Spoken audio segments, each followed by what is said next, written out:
Welcome to lesson 2 of GMAT Math Basics. Today, I want to talk about operations. Let's jump right in. First question, what are the 4 basic operations we can perform on numbers?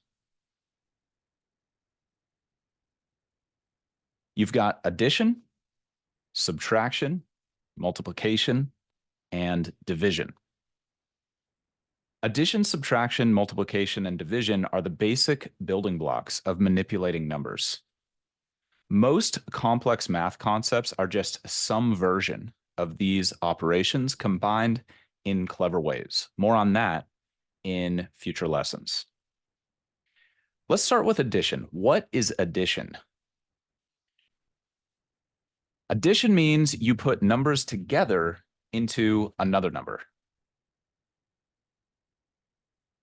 What is the result of addition? The result of addition is called the sum. The sum is the number that all the numbers being added transform into. Addition is kind of like a transformation where we're combining numbers into another number. Think about 10 apples in a basket. If I add 5 apples, the number in the basket is transformed into 15. There are now 15 apples in the basket, and 15 is the sum of 10 and 5. How do we represent addition when we're writing? We use something called a plus sign. This is a vertical line crossed with a horizontal line at a 90-degree angle. And if you're listening, hopefully you can visualize that. That's addition. What is subtraction?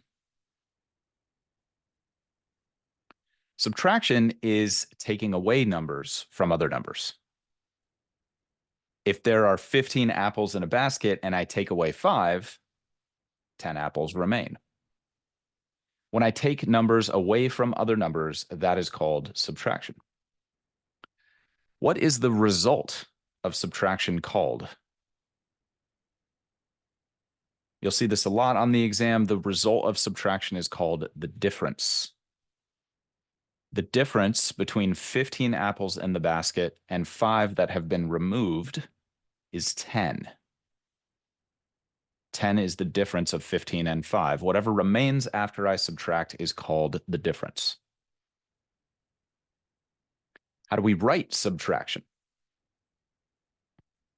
You use something called a minus sign, which is just a horizontal line between two numbers. It looks kind of like a dash. It's kind of floating between the top of the line and the bottom of the line. If I have 2-3, that usually means 2 minus 3, or take away 3 from 2. Next up, what is multiplication? Multiplication is adding the same number over and over and over and over again. If I want to add 5 apples to the basket 3 times, I would perform the operation 3 times 5, or that can also be expressed as 5 times 3. 3 times 5 or 5 times 3 means add 5 3 times. 3 times 5 is 15, or 3 5s is 15. You can think about adding 5 to itself 3 times. 3 times 5 is 15, so I would be adding 5 3 times, or adding 15 total apples to the basket. That's multiplication, adding the same number over and over again. What's the result of multiplication called? The result of multiplication is called the product. Also heavily tested on the exam. The product of 3 times 5 is 15. How do we represent multiplication when we're writing? There's actually a few different ways. One is an X between two numbers. If you see the number 2, then usually a space, then an X, then usually another space, and then the number 5, so 2x5, that can represent 2 times 5 or 2 multiplied by 5, which equals 10. Usually you move the X up a little bit on the line, similar to the plus and the minus sign we were talking about. So it's not written at the very bottom of the line like the letter X, but it's actually elevated to sort of like the middle of the line. And that denotes that it is not a variable, which we'll get into in a future lesson. It's the operation multiply. That's uncommon on the GMAT. It's uncommon to see the X between two numbers as multiplication, but it is fair game. And so you want to know it. Another common way to represent multiplication is a dot between two numbers. If you're not familiar with the word dot, it's a small filled in circle that goes in a similar place to the X that we just spoke about. It's not at the bottom of the line like a letter, but it's like floating in between the top and the bottom of the line. If you imagine writing from left to right or right to left on a line.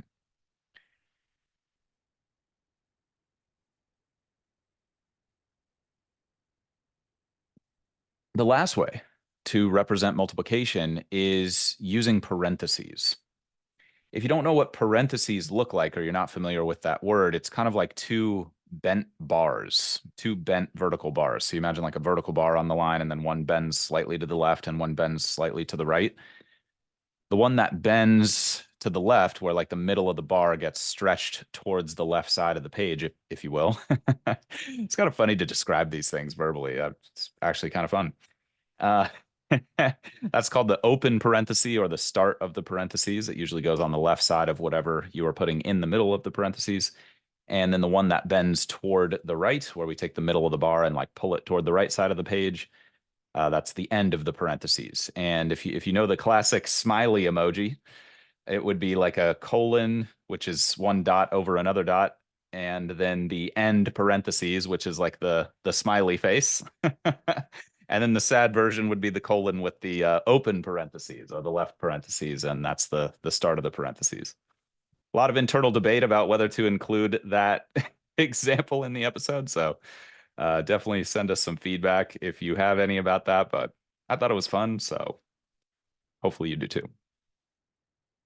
So how does that relate to multiplication? If you see a number in parentheses or some combination of numbers that's and maybe even operations in parentheses, there can be anything inside the parentheses, but then you see another number right to the left of those parentheses, like it's smack up against the open parentheses, kind of like it's snuggling the parentheses, like no space, opposite of space, very close.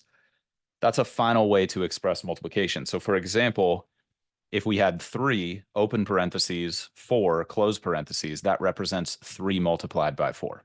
That's a very common way that you will see multiplication expressed on the exam. So again, 3 ways to express multiplication. I can have 3x4, that's 3 times 4. I could have 3 dot 4, and I can have 3 open parentheses, 4 close parentheses. And that represents that I'm multiplying everything inside the parentheses by 3. Now, sometimes online, because it's convenient for typing, you'll see a star, the star symbol, which if you hit shift and then the number 8 on a typical keyboard, that star can also represent multiplication. But I've never seen that on the exam. The only time I've seen something like that is in like a weird symbol or functions question, which is way beyond the scope of this particular episode on operations. We'll get into those funky symbols at another time. But if you see 3 star 4 online and you're not familiar with that annotation, that means 3 multiplied by 4. So that's multiplication. That's how we represent it. Finally, what is division? How would you define division? Division to me is exactly what it sounds like, which is we're dividing things up. If I divide the 15 apples in the basket between 3 people, each person gets 5 apples. What each person gets is usually the result of the division. So we represent that by saying that 15 divided by 3 is equal to 5. Whatever that division winds up being, the result of that division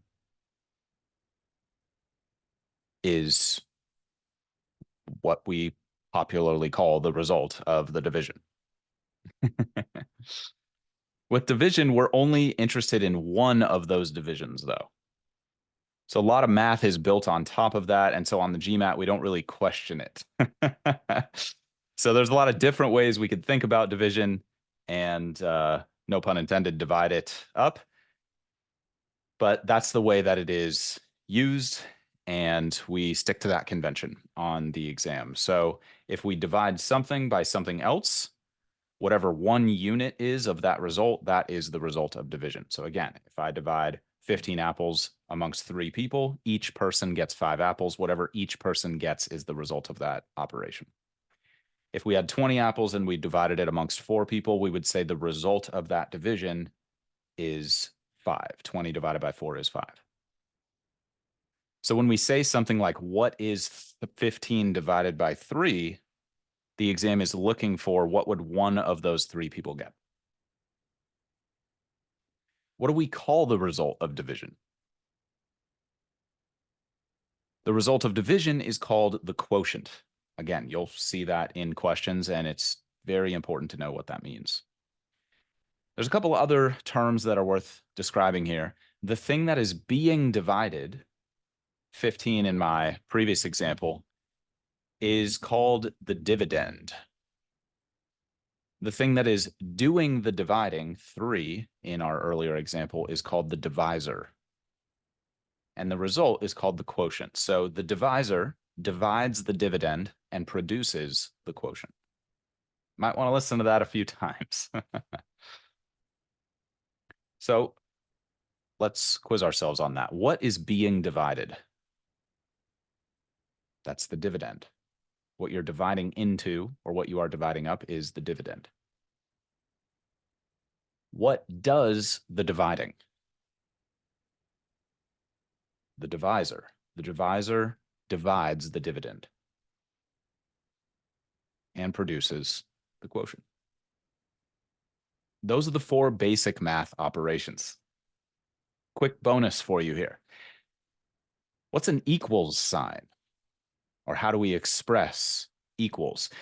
Equals is not really an operation, but it represents the result of an operation. So it's still very related and still very valuable to discuss. Again, we're building up from 0 here, and we'll get to plenty more advanced stuff in the future. But for now, I want to keep it focused on the basics. How do you depict an equal sign when you're writing? It's 2 horizontal bars, one stacked on top of the other. And again, it floats in the middle of the line, a little bit below the top, a little bit above the bottom, usually in the middle. That's operations. Next time, we're going to build on operations by talking about some of the super popular operations, their results, and related concepts that come up a lot on the GMAT. I'm looking forward to it. If you're stuck in the meantime, if you're not seeing the results that you want to see, either in your self-study or with a program that you've been engaging with, and you want to speed up your results with that program or maybe make the switch, then please check out the video on our website about how to reach your dream GMAT score in half the normal time. As always, my greatest hope is that this material will make your studies as easy and as painless as they can possibly be. If you want more tips and strategies for optimizing your performance on the exam, please head to our website, thegmatstrategy.com, which is linked in the description of this podcast or video if you are watching on YouTube, and check out our presentation about how to get your dream score faster. In the meantime, this is a weekly show, so please subscribe. And as always, please stay positive and stay consistent with your studies. Talk to you all soon.